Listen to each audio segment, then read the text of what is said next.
Myself, Professor Dr. Deepak Singh, Allied Science Specialist, odynophagia या painful सॉलोइंग। जैसा कि हम यहाँ पर स्ट्रक्चर में देख रहे हैं आप, ये माउथ है, टंग, ये पैलेट, इब्यूला, फेरिंक्स, यहाँ पर इपिग्लॉटिस, ट्रैकिया और ये एसोफेगस, जिसको हम गलेट बोलते हैं।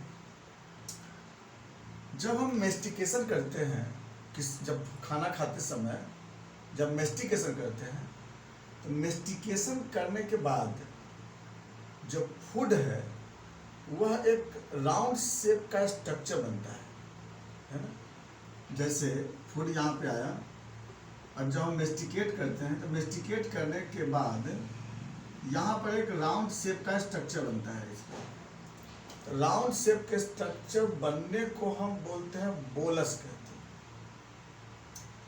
जैसे हम फूड को एंट्री किए माउथ में तो उसको इंजेक्शन बोले हैं, इंजेक्शन। जब उसको हम छोटे छोटे पीस में कन्वर्ट करते हैं तो उसको हम मेस्टिकेशन बोलते हैं।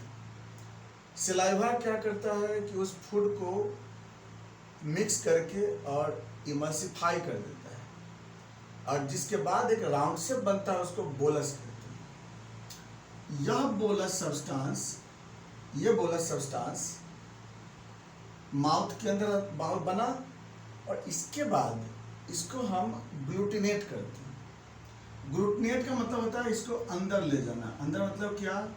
फेरिंजियल मसल्स के द्वारा, टंग के द्वारा, और इसके बाद इसको इसी ऑसोफेगस में इसको ले जाता है। इस रास्ते ये कहाँ? ऑसोफेगस तक जाता है। ऑसोफेगस के बाद फिर जाता है कहाँ? स्टमक में। तो जो बोलस सब्सटेंस जो एसोफेगस में इंटर करता है, इसको बोलते हैं ग्लूटिनेशन, या बोलते हैं सॉलोइंग। सॉलोइंग of food, सॉलोइंग of bolus substance.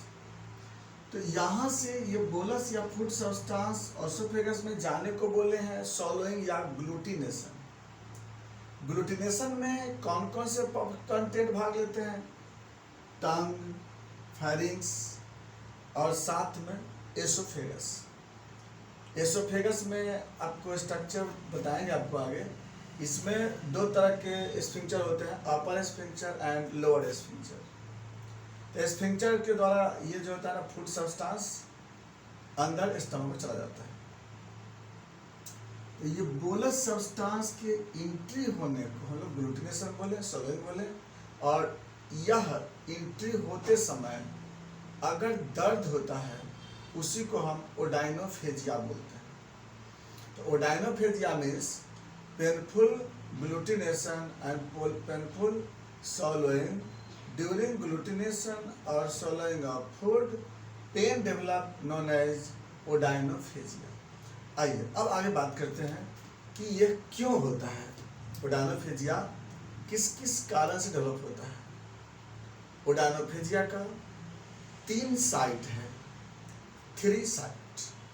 कौन कौन से साइट हैं? एक साइट है ओरल कैविटी, यहाँ पे ओरल कैविटी, ओरल कैविटी। दूसरा हो गया फेरिंक्स, और तीसरा हो गया एसोफेगस।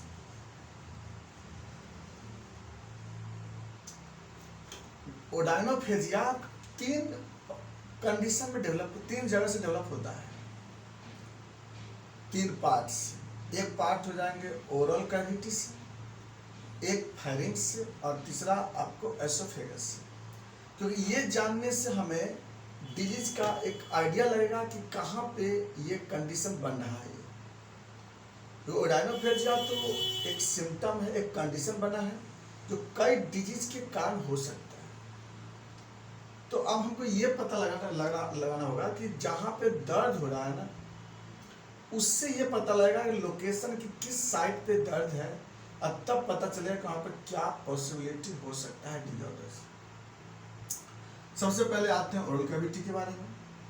ओरल कैविटी में क्या क्या कंडीशन बन सकता है जिसकी वजह से ओडाइनोफेजिया या पेनफुल सॉलोइंग होता है। इसमें आपको सबसे पहले टंग में किसी तरह का डिजीज हो, जैसे टंग में ट्यूमर, कैंसर, या फिर टंग में इन्फ्लामेशन, रेनुला, टंग के नीचे एक सिस्ट बन जाता है, या फिर टॉन्सिलाइटिस, या टॉन्सिल में अब्सेस है, या फिर स्टोमेटाइटिस, चीक में इन्फ्लामेशन है। इतना एरिया में अगर प्रॉब्लम होता है, टंग का प्रॉब्लम, टॉन्सिल का प्रॉब्लम, या चीक में स्टोमेटाइटिस का प्रॉब्लम, अपथे के कारण भी हो सकता है। तो इतना डिजॉर्डर के कारण पेन होता है। इसमें सबसे कॉमनेस्ट जो मिलता है वह है टंग में किसी तरह का इन्फ्लामेशन, या टंग कार्सिनोमा, या टॉन्सिलाइटिस। इसमें ये मोस्ट कॉमन साइट है जहाँ पर ओडाइनोफेजिया डेवलप होता है। नंबर 2 आते हैं फेरिंग्स का। फेरिंग्स में जैसे फेरिंजाइटिस, इन्फ्लामेशन, उसके बाद विंसेंट एंजाइना, या फेरिंग्स में कोई मास बन गया हो, फेरिंग्स में कोई सिस्ट है, फेरिंजियल पॉलिप है, लेंजियल पॉलिप होता है, तो ये सब के कारण ओडाइनोफेजिया होता है। इसमें मोस्ट कॉमन हो गया इसमें फेरिंजाइटिस। अब आते हैं थर्ड पार्ट, एसोफेगस। एसोफेगस के डिजॉर्डर के कारण ओडाइनोफेजिया होता है, जिसमें सबसे पहले हो गया आपको एसोफेजाइटिस। एसोफेगस में इन्फ्लामेशन हो गया हो, एसोफेगस में ट्यूमर है, एसोफेगस में स्टेनोसिस हो गया हो, एसोफेगस में अल्सर है। तो ये सब एसोफेगस में डिजॉर्डर्स आते हैं। और एसोफेगस में कुछ कुछ जैसे इक्लासिया कार्डिया या हाइटस हर्निया। तो एसोफेगस में इतने कारण के वजह से, इतने डिजॉर्डर्स की वजह से ओडाइनोफेजिया होता है, मोस्ट कॉमन एसोफेजाइटिस की वजह से। और एसोफेगस में ट्यूमर है तब भी हो सकता है। तो ये सब आपको ओडाइनोफेजिया होते हैं। अब बात करें हम लोग कि इसके सिम्टम क्या क्या मिलेंगे। देखिए, ओडाइनोफेजिया खुद सिम्टम है या अपने आप में सिम्टम है, लेकिन लोकेशन के अनुसार से हमको जानना पड़ेगा।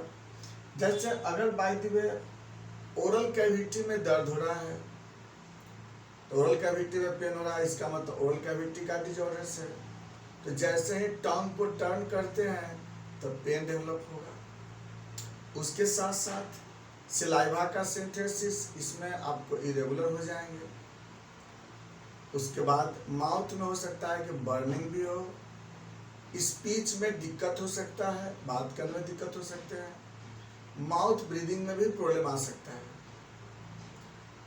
फेरिंग्स में अगर बाइदिंग होता है कॉज, तो हॉर्सनेस वॉइस होंगे, या स्पीच में डिजॉर्डर होंगे, या फिर नेक मूवमेंट में भी प्रॉब्लम आता है।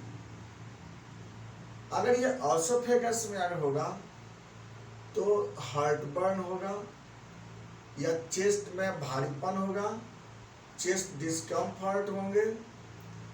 ये आपको यहाँ का सिम्टम मिलेगा। अगर हम साइन की बात करें कि क्या हम ओडाइनोफेजिया को पता लगा सकते हैं, ऐसे बहुत तो मुश्किल होगा ये, क्योंकि हम लोग डायरेक्ट नहीं देख सकते हैं इसको। हाँ, लेकिन अगर मास हो, इन्फ्लामेशन होगा या अल्सर होगा, तब आपको दिखाई दे देगा आपको ओरल कैविटी वाला। तो साइन में पहला है डायरेक्ट ओरल एग्जामिनेशन। इसमें आपको ओरल कैविटी के ट्यूमर, ओरल कैविटी के आपको अल्सर, ये पता लग जाएगा। दूसरा है लैरिंगोस्कोपी एग्जामिनेशन। लैरिंगोस्कोपी से फायरिंग्स का इन्फ्लामेशन या पॉलिप पता लगता है। और थर्ड में है इंडोस्कोपी। इंडोस्कोपी से आप एसोफेगस को देख सकते हैं, बाकी कुछ नहीं कर सकते हैं। साइन में इतना मिलेगा आपको। कॉम्प्लिकेशन, ओडाइनोफेजिया है, क्या कॉम्प्लिकेशन होगा? अब पेशेंट खाना ही नहीं खाएगा, पानी नहीं पी सकता है, खाना नहीं खाएगा, तो क्या होगा उसको? वीकनेस, वेट लॉस, और प्लस जो गैस्ट्रिक जूस का यूटिलाइज नहीं होगा तो अल्सर डेवलप करेगा, गैस्ट्रिक अल्सर, ड्यूनल अल्सर। और प्लस इंटेस्टाइन का यूज नहीं होगा तो इंटेस्टाइन धीरे धीरे सिकुड़ जाएगा, इंटेस्टाइनल ऑब्स्ट्रक्शन हो सकते हैं, क्योंकि पेशेंट को तो दर्द हो रहा है ना निगलने में, तो इसलिए पेशेंट खाना खाना पसंद नहीं कर सकता है और मरीज को फैगोफोबिया हो जाता है, खाना खाने से डर लगता है उसको, ये भी कॉम्प्लिकेशन मिलेगा। अगर ऐसा पेशेंट हुआ, इन्वेस्टिगेशन क्या करेंगे? इन्वेस्टिगेशन बता दें आपको साइन में ही कि हम लोग पहले तो डायरेक्ट क्लिनिकल एग्जामिनेशन करेंगे, नंबर 2 लैरिंगोस्कोपी करेंगे और नंबर 3 हम लोग इंडोस्कोपी करके देख सकते हैं। और अगर चेस्ट का अगर प्रॉब्लम हो तो हमें सीटी स्कैन ऑफ थोरैक्स करा के देख सकते हैं, नेक में भी सीटी स्कैन करा के देख सकते हैं, क्योंकि इससे आपको मास का कंफर्मेशन होता है। अगर हम बात करेंगे इसके मैनेजमेंट ट्रीटमेंट पे, तो पहला तो यही होगा कि अगर कोई मास हो, कोई ग्रोथ है, तो उसका सर्जिकल ट्रीटमेंट करें।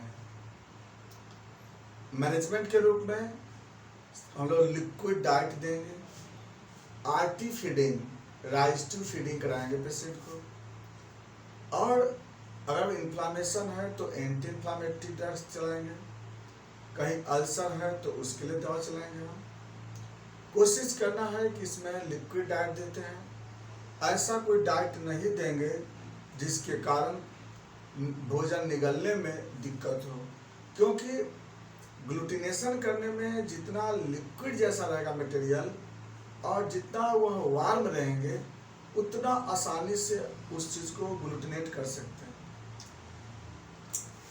यह है आपका ओडानोफेजिया का मैनेजमेंट। मेडिसिन में बस बेलाडोना यूज करते हैं या फिर मैकफॉस यूज करते हैं अकॉर्डिंग टू, लेकिन डायग्नोसिस के अनुसार देते हैं। ये था ओडानोफेजिया, बाकी बातें चलेंगे नेक्स्ट वीडियो में। Thanks for watching.